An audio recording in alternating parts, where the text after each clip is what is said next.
Sa number 2,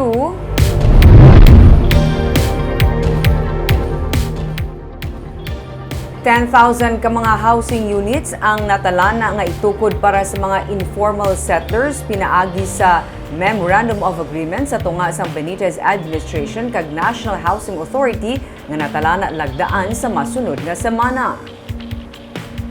Ginapahingagaw karon nga matapos ni Councilor Vladimir Gonzalez ang mock-up sa nga Yuhong Village nga magalaragway sang on-site housing project sang Benitez Administration para sa mga informal settlers sa Bacolod. Sino kay Gonzalez nga amo ang chairperson sang Committee on Urban Poor Housing and Resettlement, kabahin ini sang pagpanghanda para sa natalana nga signing sang Memorandum of Agreement sa tunga sang Bacolod kag National Housing Authority agud matukod ang kapin 10,000 ka mga housing units para sa mga informal settlers.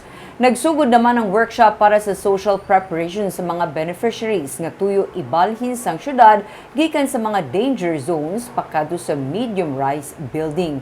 Ang mga illegal settlers sa coastal area sa Barangay Banago, Barangay 8 hasta sa Barangay Singkang Airport ang pila lang sa mga hatagan prioridad sa ginadihon nga housing project sang syudad.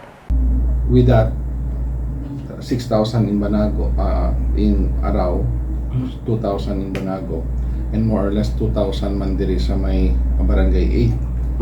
Okay. Sa may Breadco area, sa may Breadco area because the city has a property of mga around 1.9 hectares. We are also considering ang affordability aspect.